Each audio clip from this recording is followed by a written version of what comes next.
from Damien's Hazelnut Coffee edition of Business Pants. It's a Woke Wednesday. Yeah. Well, you're not very excited to be here. I'm just not used to not being the host, so I'm confused and scared. I'm your analyst, Matt Muscardi. I'm joined live and in person by Hazelnut Rawless in today's anti-woke episode called November 8th, 2023, an anti-woke roundup. A good game, a quick good game. We're going to do a really quick one.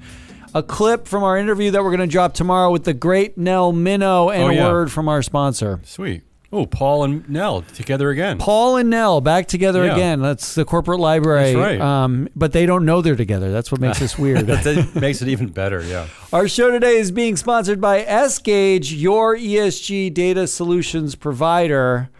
And Paul will stop by to talk pay ratios. Oh, so he's coming here. He's coming. Well, I haven't seen him in a while. He's been driving for 3 hours looking for parking. Okay. So I don't know if he's going to get in time. All right. We may send him to Bruegger's Bagels to get a non-hazelnut coffee. A non-Jewish bagel. A non-hazelnut coffee for you. Are you? Damien is just reacting today. Cool. How do you feel about this? I'm nervous but excited. Mostly excited because I didn't have to do any work. Nervous. Nervous seems like the wrong. I'm nervous because I'm not the analyst hole. You're the analyst hole. You're not really analyzing anything. Okay. You're just kind of giving your thoughts. Yeah, I'll do the fake chuckle. I do that pretty well. Yeah. I do it all the time. All right, let's start with an anti-woke roundup. First, a BlackRock discrimination alert. While I have been waiting for Bill Ackman to stop harassing 19-year-olds who say dumb stuff, he's still at it. Good for him. What a fight. I saw this headline. 5 companies added to Texas's divestment list for ESG, anti-oil and gas. So this actually just recently happened? Yeah, in the last week, Texas Comptroller Glenn Hager said he's, quote, I am extremely proud that Texas was the first state to show leadership by shining a bright light and bringing transparency to this absolutely critical issue. That issue being the boycott of fossil fuels. So they're now even speaking the language of like corporate governance and ESG. Yeah, they sound like they're writing purpose statements. But this is basically how I was sold on the corporate library back in the day before I started working there.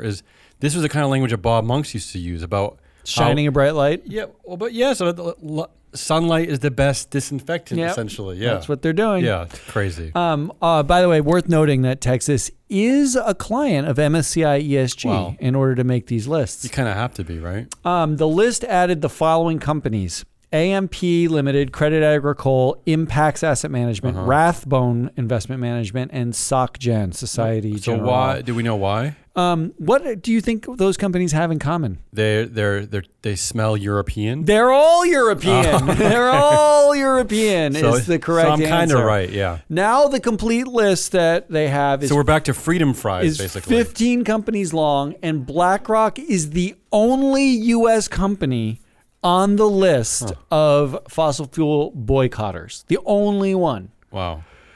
They're led by a Jewish man? Is that why? I don't even know why. Well, why? This is why I opened this with Bill Ackman. It's just pure xenophobia. That's all this is. Bill Ackman is now like chasing anybody who's college age who ever said anything you could take as anti-Semitic. Mm-hmm. Why are we not chasing Texas government officials? Well, but you could simplify it even further. Don't forget that he is launching this crusade on one of the most known neo-Nazi CEOs in America today, Elon Musk. Oh, yeah. Well, in fact, he's probably let's be fair. I don't know the private lives of the Fortune 500 CEOs. Why not? But for what we do know, what's being reported on, Elon Musk is probably the top anti-Semite. Is that But I'm serious. Is that a ranking? I mean, think about even just the weird anti-George Soros stuff, saying within like the last 2 weeks that he hates humanity. Yeah. Which is these are just like old-fashioned anti-Semitic tropes. So he might be the top hater, and yet Bill Ackman continues to use his service and complains about anti-Semitic teenagers on his... teenagers, yeah. It's crazy. Yeah. It's crazy. Well, should Texas be releasing this list entirely on Twitter every single time then? Would that be the ultimate convergence? What I want to know is, does the controller... He has the he can just make these decisions without any kind of input? He's making the decisions. He was empowered by the law they passed last year to make these decisions. He can just willy-nilly add companies to his list. The way the law works is they send a letter and ask for stuff, and they warn a company that they could be on the list. ESG McCarthyism. It's 100% that. Yeah, okay, cool. Fun. Well, also in the news, oil and gas companies spill millions of gallons of wastewater in Texas. Ugh. That was a headline this week. It looked at a decades-long wastewater problem that Texas has. Here's a fun line from that article. Quote, a lot of this toxic water, just like crude oil, tends to get spilled, not just occasionally, but hundreds of times a year. And oil and gas companies are, I think, currently discriminating against the land in Texas. Not to be immediately cynical or skeptical, but are they actually spilling it, or are these controlled spills? Like, you know what I mean? No. They're just like spills where they go out afterwards and they're like, oh, hey, look, you got a little over there. Okay, so it's not like it's not part of a way of discharging this type of wastewater. No. These are spills. But that article will be coming soon, probably. That's next. Yeah, like this is purposeful. We had a right to spill on your precious purposeful fish. Discharging of nastiness. Yeah. But there's profit to the shareholders. You're the one drinking the hazelnut coffee. There's going to be a lot of discharging. As long as the shareholders are getting a dividend, who cares? Now, your favorite topic. SBTI. Do you remember SBTI? Science-Based Target Initiative. Did we talk about this with our new friend from the UK? No, this is yes. Daniel Cash weighed in on this, but in the abstract, he was talking about credit ratings. SBTI is the organization that sets carbon limits and carbon targets and validates them. Okay. They were chosen by the U.S. federal government for all procurement. And you had an asshole of the week who was ranting against this company, right? Someone who is a LinkedIn connection was really upset with SBTI and their methods, and all of their arguments got used by Republicans in the House Committee on Science, Space, and Technology, who opened an investigation into SBTI in an attempt to basically strip any sort of carbon regulations of suppliers and or science out of the House Science, Space, and Technology Committee. I guess we're there in this point in history. Sure. Well, they announced a couple days ago a hearing next week. November 14th is the date of the hearing, where the only witness so far is Andrew Mayock. Who's that? The federal chief sustainability officer for the Council of Environmental Quality. He's basically the sustainability officer for the United States government. Appointed by the president? Appointed by Biden. Not part of the EPA. Not part of the EPA. Nope. Okay. It actually marks the first time anyone actually cared about a chief sustainability officer. I've never even heard of this role. Yeah. I know. And it's a man. And actually, in the corporate world, that would probably be a woman or a woman of color, right? His boss is a woman of color. Okay, there you go. But Mayock's actually had 25 years of experience in Obama, Clinton administrations. He was at the Office of Management and Budget. He was at the Treasury Department. He had stints at McKinsey and Booz Allen. He's a very accomplished human being. We've learned that most leaders come from McKinsey, no? That's right. 7%, I believe, we covered here. But not Booz Allen. But no, Booz Allen was on that list. I just thought it was a funny name, Booz Allen. But the prior hearing that the House Committee had was attended by, I think, none people. I think no one watched it. No one cared. Yeah. I might be part of that group. I'm also pretty sure it accomplished none things because it's still they're still making this effort to kill any effort to decarbonize procurement in the U.S. Yeah. So SBTI is still under the gun, and this is just going to be a grilling for them. Meanwhile, I have an update from your favorite country on Earth. Why does everyone think it's my favorite country? Because it's all you talk about. Only because I just have very limited travel experience. If I had traveled to Argentina, how do you know that wouldn't be my favorite country? It wouldn't be. Okay. It would still be baguettes and cows. I mean, they are delicious. Yeah. The cows, I mean. This is actually anti-woke news. France. Is that good?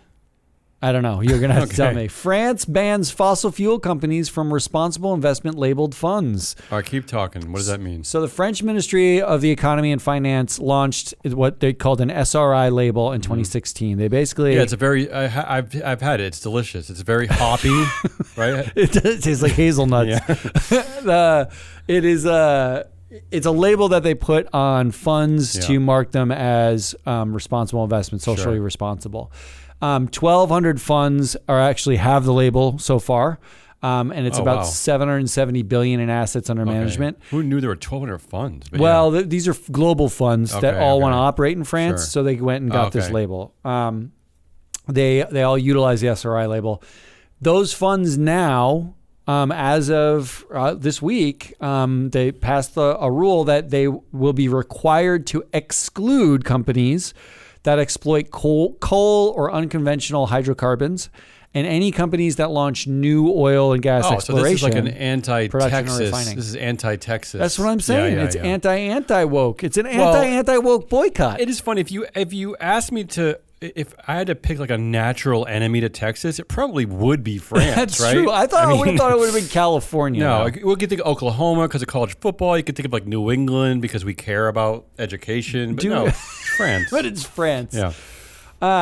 But that's your anti-woke update. That's good. You ended on a positive. I know. I wanted to keep it short. All right. Because we have a pretty long clip of Nell. Yes. We talked to Nell for an hour. Yes, and it could have been longer. I actually excluded my corporate governance movie game, although props to Nell being Nell, because she then emailed us her favorite corporate governance movies. Her 30 favorite corporate. I'm going to ask her if we can put that on our website, because it was a great list, and I haven't seen a lot of those films. Yeah, there were a bunch that I hadn't seen. So we're going to play a long clip from that interview. But before we play that clip, I did want you to play a very short game. Oh, okay.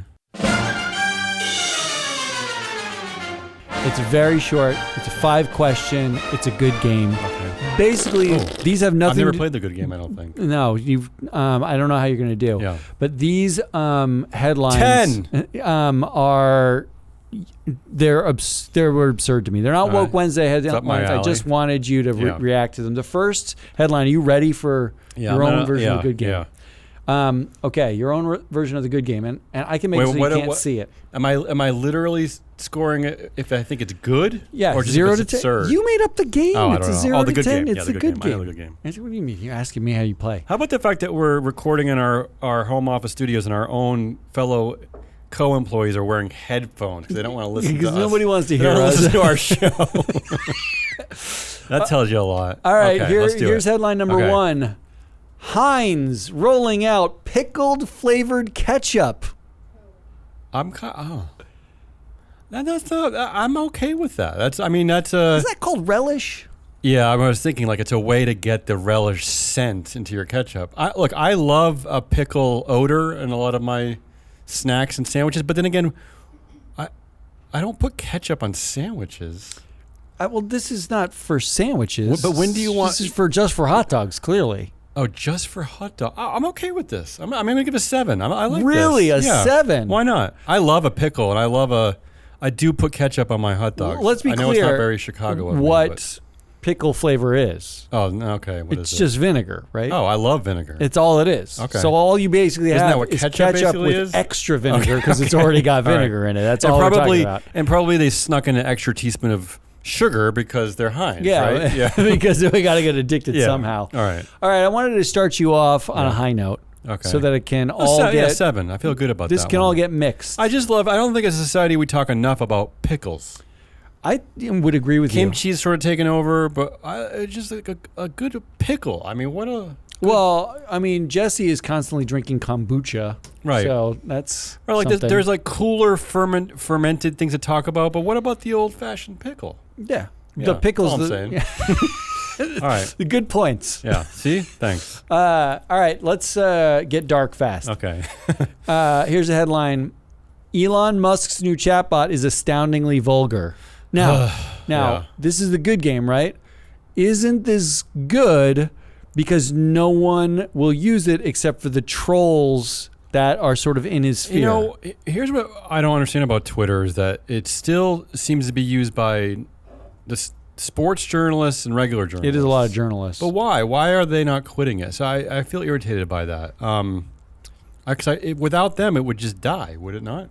I think it would be dead for, well, it would be dead for anybody that isn't purposefully a troll. So you're saying it's good because it's a perfect place for it to go and linger and die? Yeah, exactly. Cares? And plus, wouldn't it just be, everyone would look at a new chatbot that's vulgar and say, you're right, these definitely need to be regulated, it is weird right? that I don't think we did predict this, but it is weird that the effect of Elon Musk buying Twitter is that nobody cares about Twitter anymore. Isn't that a weird we don't talk about outcome? it that much. Yeah.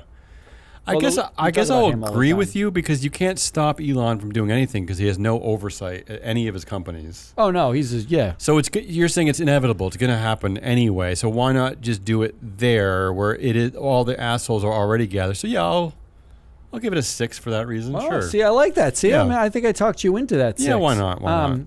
All right, ready for the next headline? Yeah. Thousands. This is another Elon headline. Oh. This one may not be good. All right. Although, I'll tell you why I picked it. Thousands. The other one wasn't good. I was just going along with your logic. Exactly. Yeah. Thousands of people are reportedly lining up to have a portion of their skull removed. Oh, no. And one of Elon Musk's brain chips implanted. Yeah. Wait a minute. Yeah. Here's why.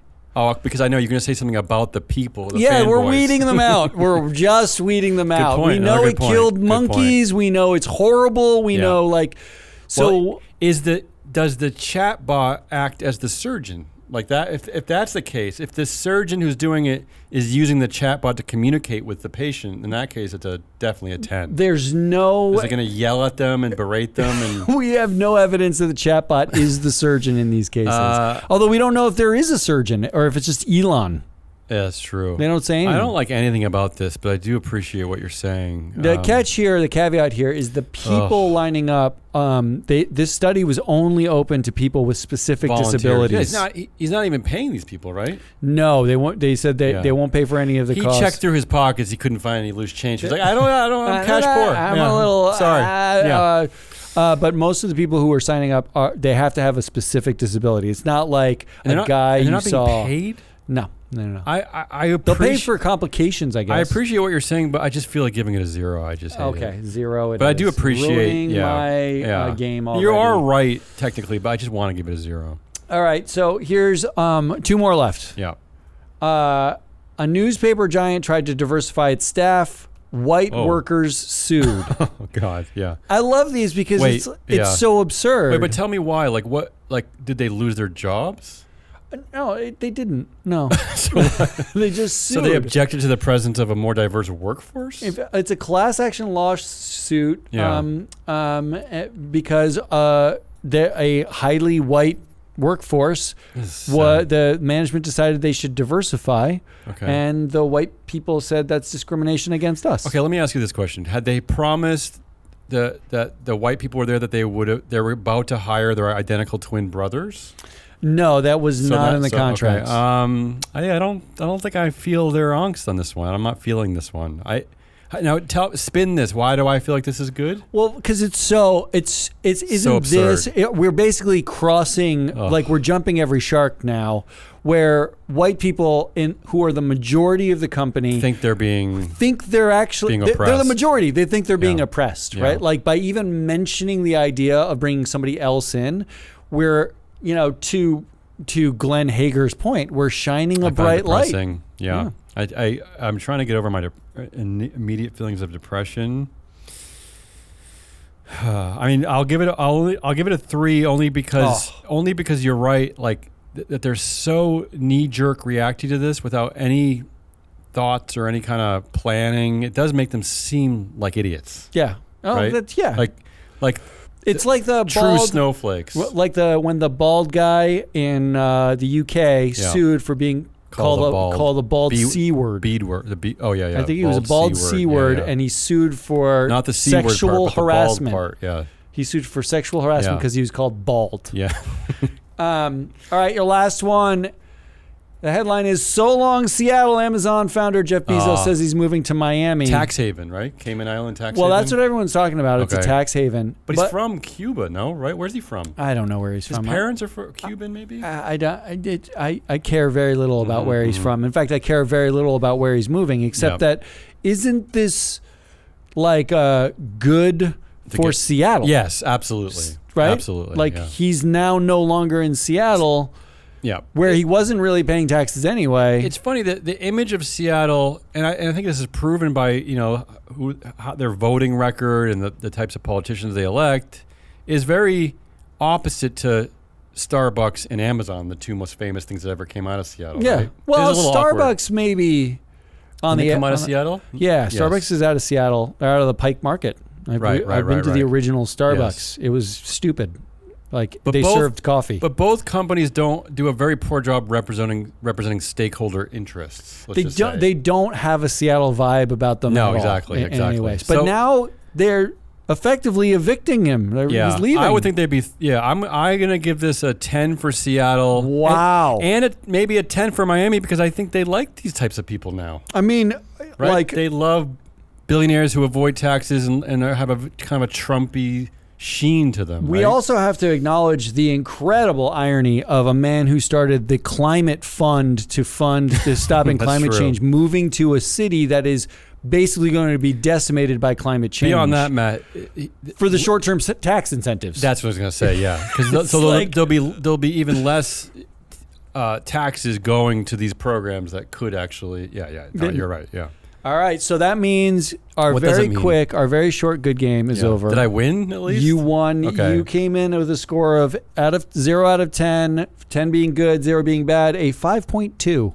Okay, are you judging the tenor, the tone of my responses, or are you actually just averaging my responses? I'm just averaging your responses. Right. Yeah, feel better about that. That would have been better if I was. I was feeling bad that you were telling me I was purely average.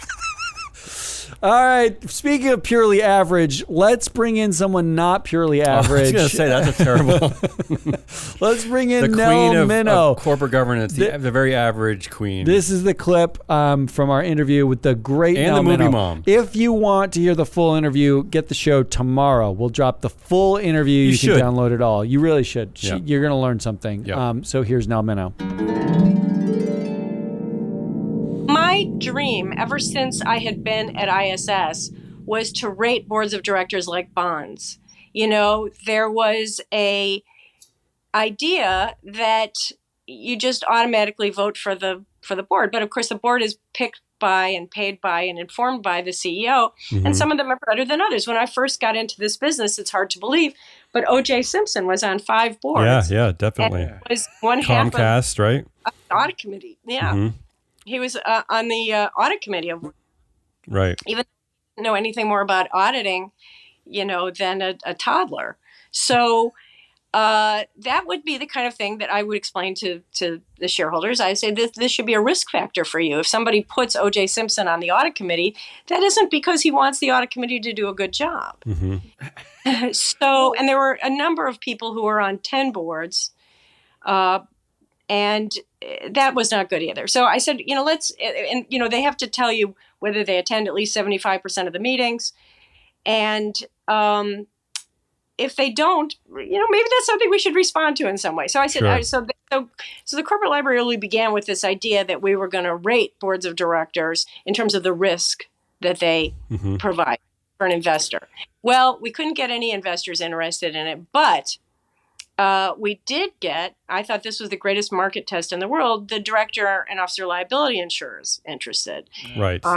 And we were very good at predicting bad. We were not good at all predicting good. But if you can tell people what are the riskier investments, if you can explain that to them, that in addition to the traditional indicators that they look at, that they've got, the O.J. Simpson problem or something like that, that's of value. And my dream was that the D&O liability insurers would walk into the boardroom and say, well, we're raising your premiums because Nell says you're a terrible board. And I love that. And that kind of happened. So so that was the corporate library, and that was we did that for quite a while. The reason why I started with the corporate library, because I kind of wanted, to now that we're 20 years later, at least from the corporate library, but even further from, of course, when you met Bob, the anti-ESG, anti-woke movement, we don't really know what to call it over here. This is a topic that we didn't think we would be covering when we started our company, but now, of course, it is a weekly occurrence. And I know you testified in front of Congress recently. Matt and I watched together and loved your testimony. But quick thoughts on the anti-ESG movement? Okay, it's not. Could have you predicted it? Go ahead. Look, it calls itself an anti-ESG movement. Well, I'm calling it that. I don't know.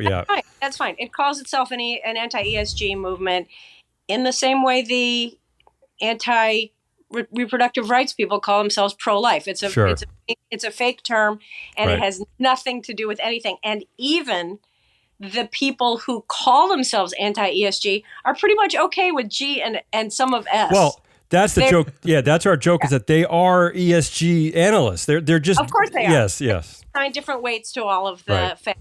And of course that's true. And, who is one of the biggest, in terms of rhetoric, one of the biggest anti-ESG figures is presidential candidate Vivek Ramaswamy. Yeah. But his financial disclosures show that his personal investments are very ESG oriented. So he started an anti-ESG fund, which is underperforming, and he started an anti-ESG proxy advisory service, which, as far as I can tell, only has one client. And as far as I asked them for a copy of one of their analyses, but they didn't send it to me. Mm-hmm. And I've been told their analysis is just vote with management. That's what they're promoting. So, it's just completely phony. It is hugely funded by the fossil fuel companies. And it is absolute baloney. And I have testified before Congress many, many times. I'm used to being asked very tough questions. I enjoy that because, to be honest with you, I do this stuff 24/7. They do it 1 week out of the year. It shows. And can I just say, it definitely shows in those hearings. Yeah. Yeah. But in this case, they didn't ask me hard questions. They just pretended I wasn't there. And every time the four men who were testifying on behalf of the Republicans said things that were absolutely not true, I would say, well, actually, for example, they would say, they love this term. They would say Glass Lewis and ISS are a duopoly and no one can compete. And I said, well, as a matter of fact, presidential candidate Vivek Ramaswamy, as a side hustle, set up this competitor. So obviously that's not true. I said, I've done it before. I could set up one in 2 weeks. Right. And it would be easier now than it was when we did it, because believe it or not, we had to get everything on paper. They didn't have everything online. We had to get the proxy statements and mail our analyses out on paper. We had a Xerox machine going all the time. So it's a lot easier to do it now. And also the industry's been established. It's a lot easier. I said that's ridiculous to say that's a duopoly. Or, and they would talk about the incredible burdensome of shareholder proposals. And I would say, give me an example of a shareholder proposal that you think is not legitimate to be voted on by the shareholders. They don't have one. You threw out a stat during the congressional hearing about you're really talking about 2% of all proposals, 98% are just directors. And you're talking about it for the top 50 companies. At the biggest companies in the world. Only, right? Yeah. Exactly. These are the people who are the most well-funded. So when you're talking about the difficulty in responding to a shareholder proposal, you're talking about who? Amazon's difficulty or what? What are we talking about? Exactly. Yeah. That's what their lawyers are there for. And when they say, it's self-reported. They say it costs us this amount of money to respond to these things. That's not an audited figure. I think they just made it up. Mm-hmm. So, the number they made up, actually, frankly, was something like $150,000 or $600,000. It was less than $1 million per proposal to companies that literally are making billions and billions a second. Right? Well, what are we talking about? But why wouldn't you want to know what your shareholders think? Yeah. It's non-binding. Worst thing that could happen is 100% of your shareholders vote in favor of the proposal, and then you go tell them, go back home. We'll see you next year. Which they do. It's absolutely ridiculous. And what's particularly galling to me is that the Republican Party, which is supposed to stand for free markets and economic rationality, is promoting this sort of nanny state idea that the smartest financial experts in the world are so ignorant and lazy that they cannot evaluate what this is what makes our head spin constantly. I guess it's the true irony to me is that one of the pioneers of corporate governance came from the Reagan administration, and enough said there. That's Bob Monks, and now we're flash forward to the future, and the party of Reagan is now trying to bring corporations to its knees. It's a funny irony, But both working. I'm a Democrat, but we met working in the Reagan administration. Right. I mean, credit where credit is due here, because Vivek was on our show before he announced his run. Unfortunately. And one of the things when you analyze Strive, I know this is something that Sustainalytics or Morningstar did, but they actually didn't look at the director votes. They don't actually vote entirely with management. They vote out in a 2-to-1 ratio women on boards. They actually tend to find powerful women, and the data is showing us that they target powerful women and vote no against them. Now, they're so pitifully small as to not make a difference. I'm glad you brought this up. Yeah. But and then you have, and you wrote about this, the Microsoft proposal. Yes. The national, unbelievable. It does seem that there is a war, there's a very clever sort of underhanded war against any brown people, people who identify as women. It is a social construct to mask what you showed as the fossil fuel industry's funding of this. And I'm wondering if it's just a distraction. It might be the most brilliant distraction tactic ever. Well, I think one of the things that drives me bananas, and that I've spent the last, when I think back in the end of my life in the pandemic, this is what I'm going to think about, because this is what I spent my time during the pandemic, is that the fossil fuel companies and other corporations have created dozens, possibly hundreds of these fake groups with names like the Franklin Institute or the National Center on Legal Policy. Yeah. And they're all funded by the same people. They are run by the same people. And they file comments with the government on rulemakings that appear to be coming from objective private think tanks that are absolutely bonkers.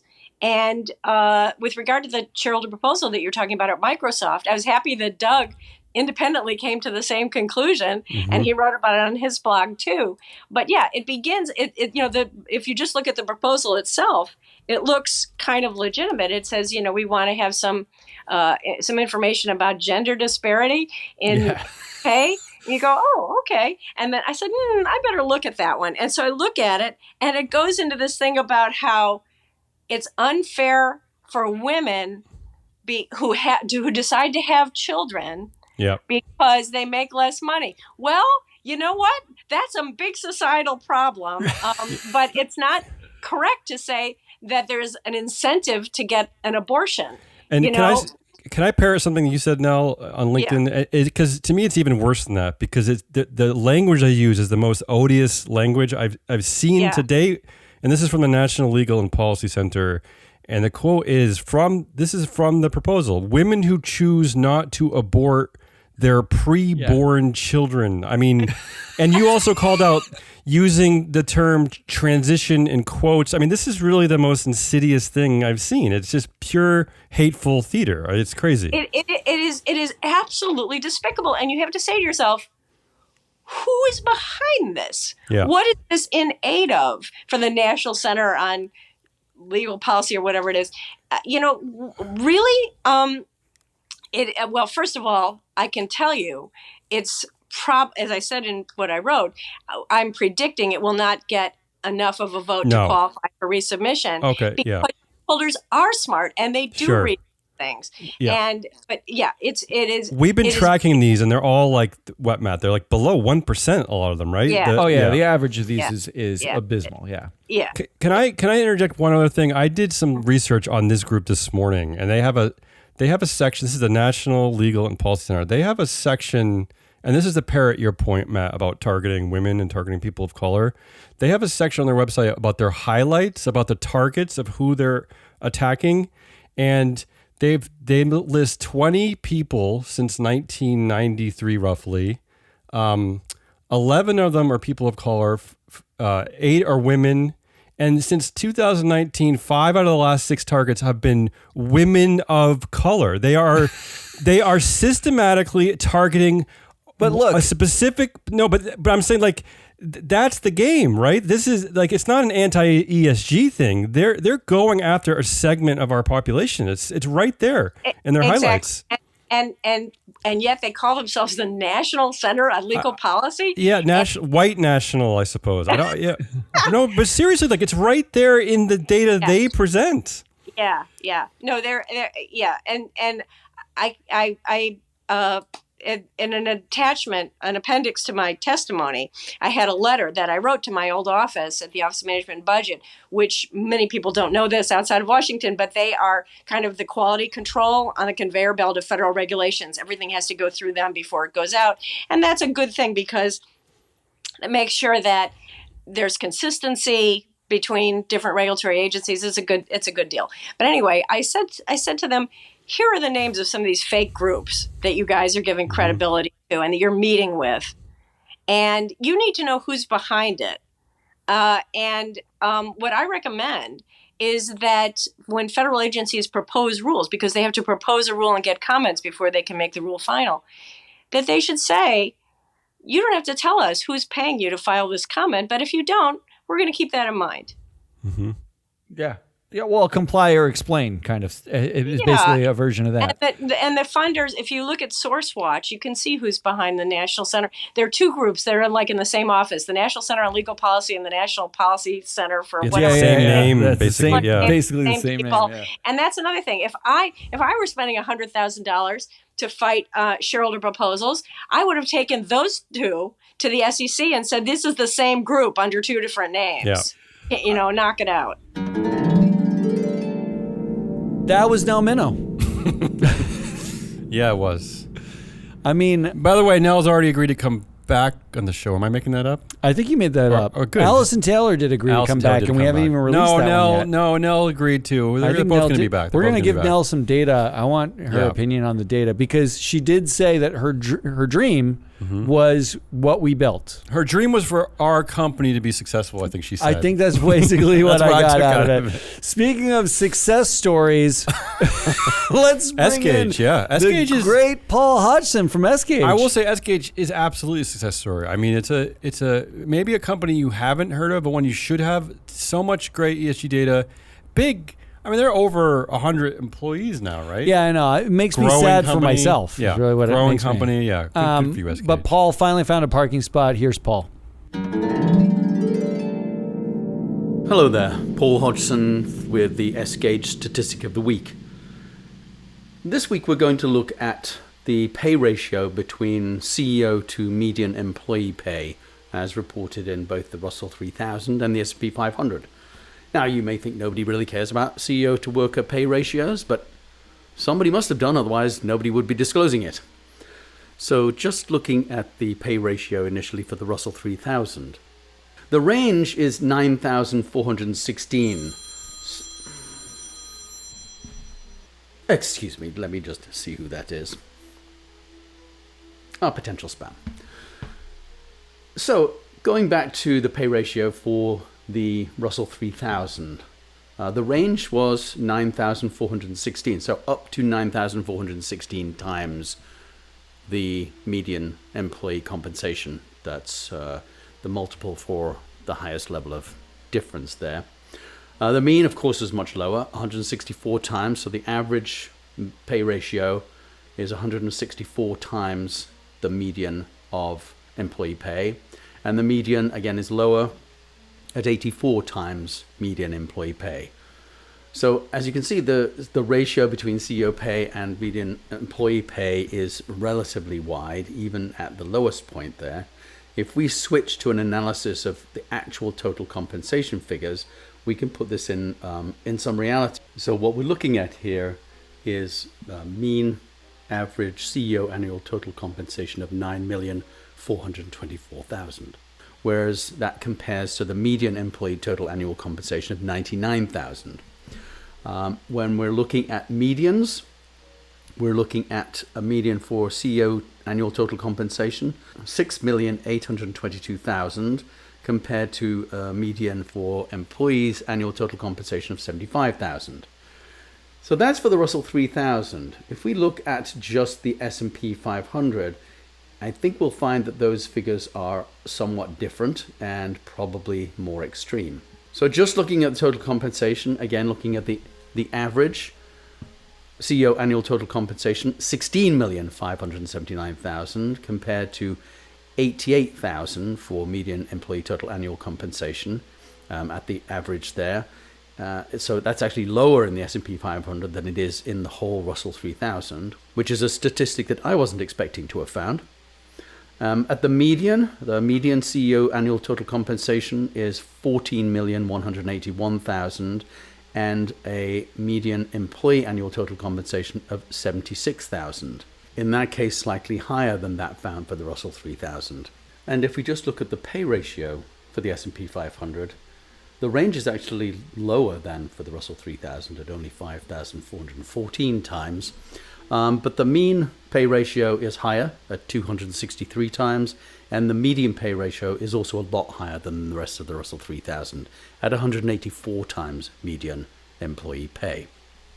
Now, companies are allowed to make adjustments to the calculation of CEO pay and median employee pay, but the vast majority of don't. A minimal 2.4% excludes certain elements of CEO compensation, and even less companies, 1.2%, exclude non-US employees from the population in order to calculate the required median employer compensation.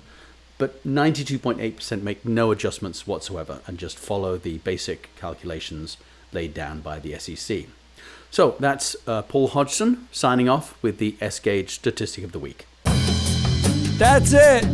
That was the great Paul Hodgson and the even greater, no offense, Paul, Nell Minnow. Oh, I think I said Damian Rollis. No, and then the mediocre Hazelnut Rollis. I'll take that.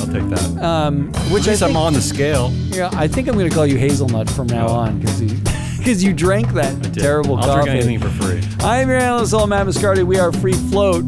Come back tomorrow, get the full interview with Nell. It is an hour that won't be wasted if you listen to it. And I'm going to be honest with you. I actually was not bored during that hour. I get bored very easily.